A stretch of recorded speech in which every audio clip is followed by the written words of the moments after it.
about their potential. There are two of Chicago's children robbed of their futures, and it is unacceptable. I have to say it again, unacceptable that our young people continue to be subject to this type of violence. So my prayers continue for their families during this difficult time of grief.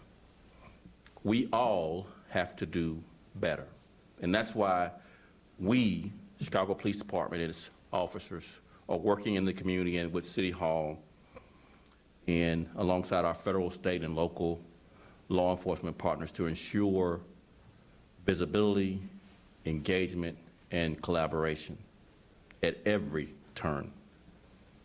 As of today, speaking of guns, our officers have taken 284 guns off the streets of Chicago. Today's the 13th of January. 284 guns have been taken off the streets of Chicago.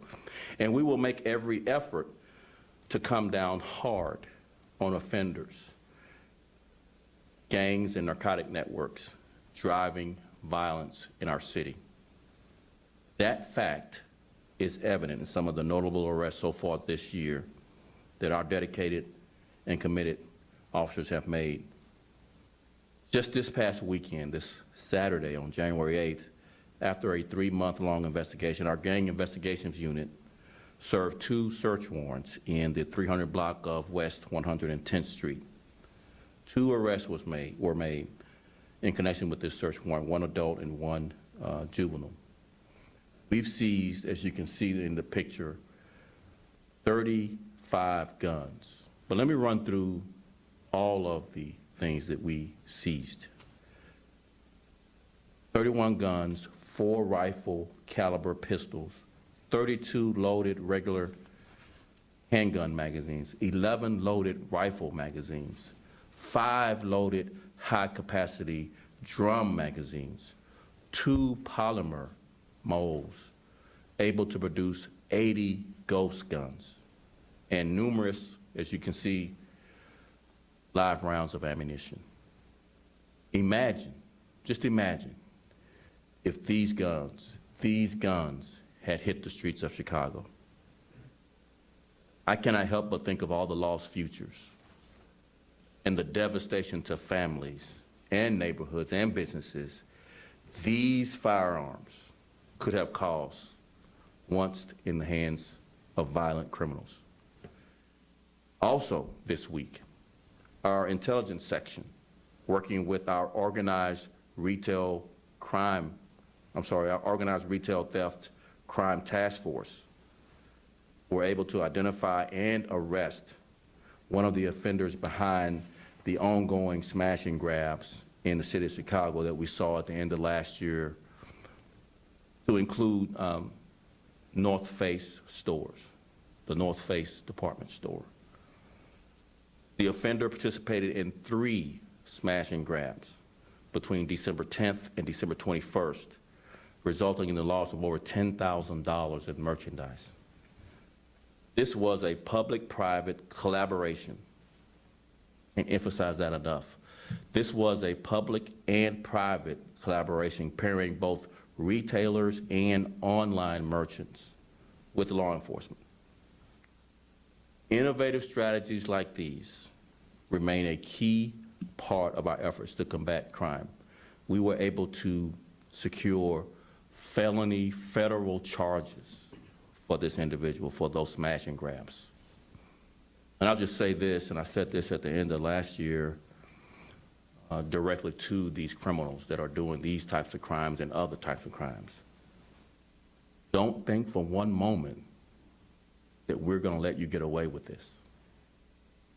We are going to pursue you and bring you to justice for the crimes that have occurred in the past, that you continue to do.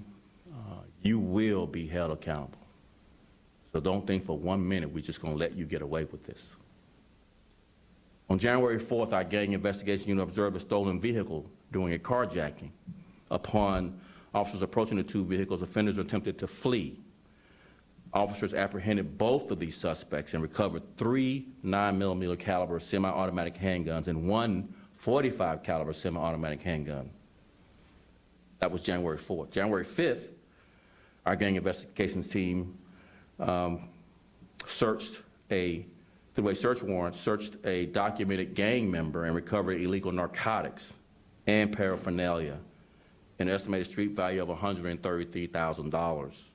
In addition, 21 live 9mm ammunition rounds and 1 loaded handgun with live rounds as well. There were approximately 11,000 fake oxycodone, pills laced with fentanyl included in this recovery. We are facing an urgent crisis in the opioid epidemic. In the 8th District, a homicide suspect was arrested and charged on January 4th in connection with an incident that happened December 20th. The offender was identified using our pod video camera and private surveillance, which captured the incident. Also on January 4th, an offender was extradited from the state of Georgia and charged with attempted first-degree murder in connection to the August 2021 shooting. The offender initially fled the city after being identified by the victim. On January 4th, 2 juveniles were charged with 1 count of aggravated vehicle hijacking after an attempted carjacking in the 6,000 block of North Broadway. Both offenders fled on foot after failing to successfully start the vehicle and were positively identified by the victim. Officers apprehended 2 suspects on January 6th following a carjacking. The offender approached the vehicle and ordered the victim from the vehicle and fled. Short time later, the vehicle was located with 2 occupants and the arrests were made. Charges include 1 count of aggravated vehicle hijacking. We've made this year more than 56 carjacking arrests. 56. Again, it's January 13th. Much of this can be attributed to our vehicular hijacking task force. Just yesterday, this task force conducted their first joint vehicular hijacking citywide operation of the year, and in conjunction with a number of area and state units and agencies. Yesterday, we made 5 felony arrests and recovered 2 hijacked vehicles and 7 stolen vehicles, working not only with our OEMC, Cook County Sheriffs, Illinois State Police, and the Illinois State Auto Task Force, to include other suburban police agencies. We will keep the momentum going in pursuing all leads and working with our local and federal partners. Most of all, we will keep working in every community to build trust. We know that building trust means alleviating fear.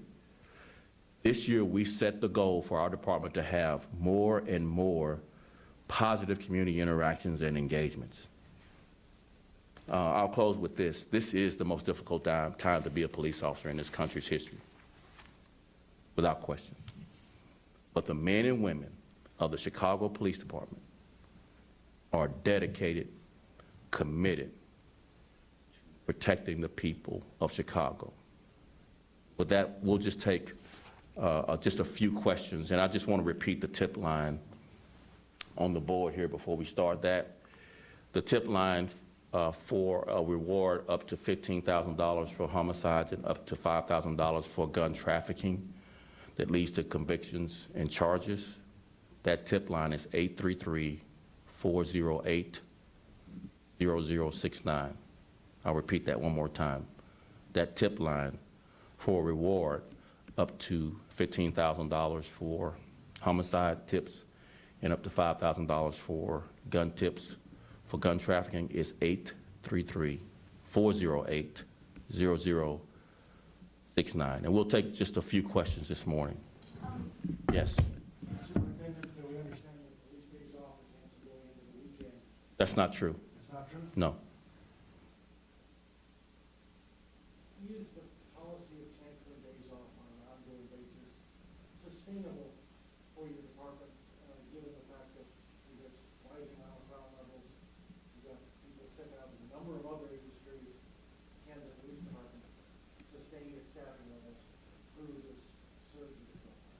We're making the appropriate adjustments, and it's one of those things that obviously we take great pains in making that tough decision to have our officers work their days off. If you recall, we initially started a couple of years ago as we start seeing staffing shortage with 2 days off council, both their days off. And we've dialed that back significantly the last several months to 1 of their days off so they can get the other day off. We have not canceled any of their vacations. We have not canceled any of their scheduled holidays because we're very cognizant of the strain and stresses of being the police during this most difficult time. So we're being very careful, as well as integrating wellness services when we do have canceled deployments involving their days off, where peer support officers are not deployed, that they're there to support our officers, as well as our EAP. So we've integrated officer wellness into these canceled days off. So again, continuing to try to mitigate the impacts on our officers and their families, especially being away from home when we have to do it. It's all around emerging violence, obviously. The surge in violence is the only reason why we would even consider it. But when we do have to consider it, we take great pains in making sure it has the least amount of impact on them. Again, not canceling their vacations that are scheduled, not canceling their holidays that are scheduled, and dialing back the 2-day off council to the 1 day when we absolutely have to do it for the safety of the officers that are at work, making sure they have enough officers at work. Yes? Why didn't you make it immediately clear that you were removing medical officers because of the COVID-related issues? What news agency are you with? Sometimes. So you got a lot wrong in that story. Number one, you initially reported that the 1st District and the 25th District TAC officers had gone back and volunteered to go back into District Patrol. That's not accurate. The 1st District TAC did not do that. I don't know if you reported a correction in that story, but that was inaccurate, as well as the characterization of TAC officers helping to answer 911 calls was inaccurate. So for as long as anyone can remember, TAC officers have helped answer 911 calls when we needed them to. It is not a new dynamic, nor did we do anything different than we've done for as long as anyone can remember. We tried to call the reporters who wrote the article to correct the story, and they already knew about the ongoing, for forever, utilization of TAC to support beat officers by answering 911 calls. So again, the communication is from your sources miscommunicating to the reporters that wrote the article. And I would just ask the reporters just to check in with us when they get those sources. And I would just highlight this in addition to answering your question, is that, you know, this department is going through the most significant change it's ever gone through.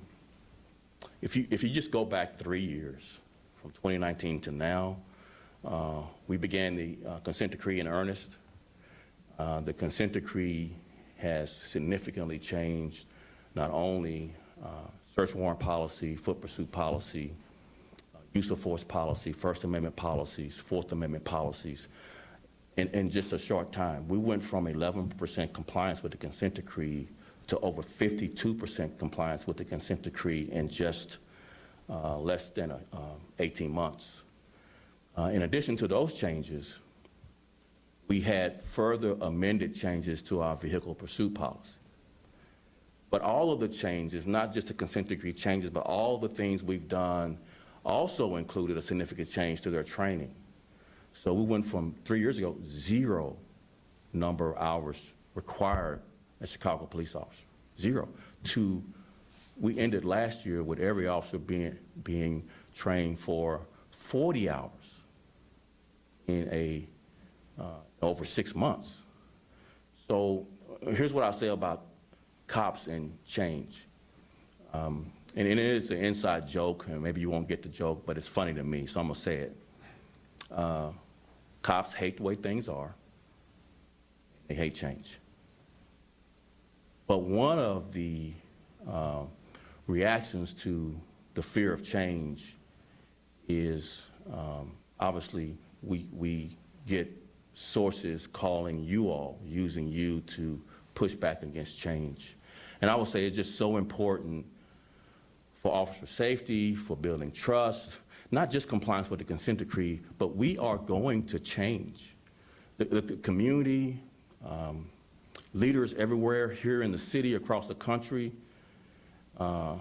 is asking for cultural change in the profession.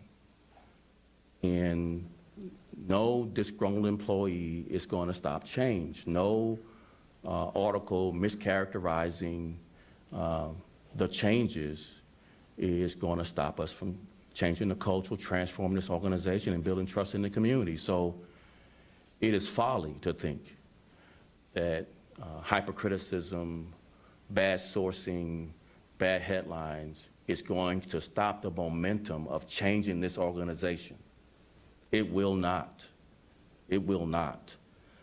We will transform this organization to one that this city is proud of, that respects the community in all parts of the community, as well as build trust internally in the organization that we are doing things in a way that is helping them be safer, helping their officer wellness, as well as reducing crime.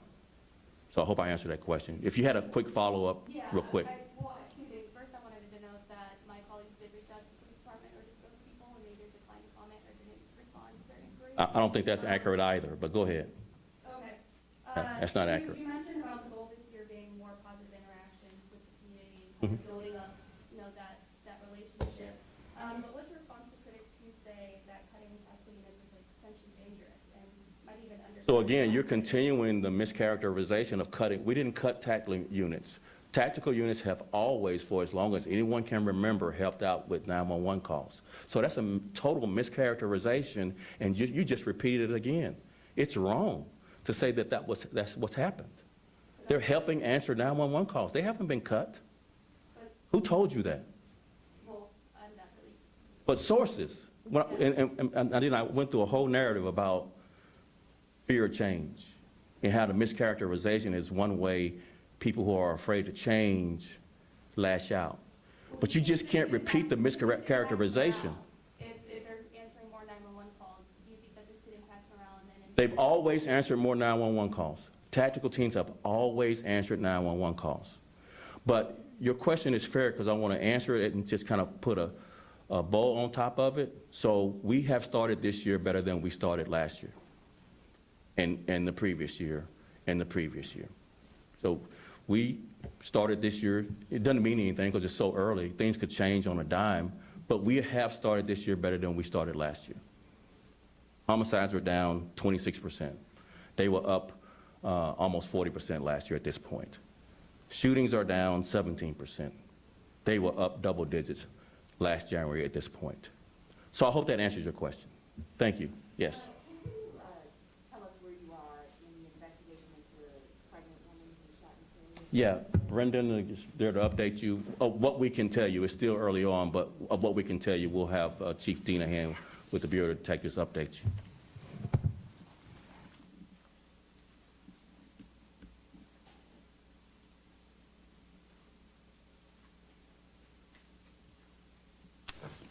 So as the superintendent mentioned, it is extremely early on. You know, we had a couple murders yesterday. So at 74th and Vincennes, we had a female who was 29 years of age that was killed while sitting in her vehicle. So officers had responded to a shot spotter at that location, and they observed the victim seated in her vehicle, you know, motionless at that time. And looking back through some video, we observe a vehicle pull up, 2 males exit the car, walk up to the victim's vehicle, draw handguns and fire into the vehicle, striking her. So we have some video evidence, we have some firearm evidence, and obviously detectives are working on that case right now, but it's an extremely brand new case, so we're continuing to investigate at this time. Was there anyone else in the vehicle with her, or was she alone? It appears that she was alone. Like I said, we're looking for some more video evidence, but what we know as of now, she was alone. So still looking for suspects? Yes.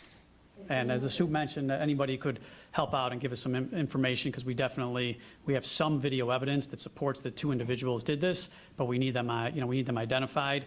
We haven't pushed out any videos yet of those suspects, but we definitely need some help from the community. And what about the 2 teams?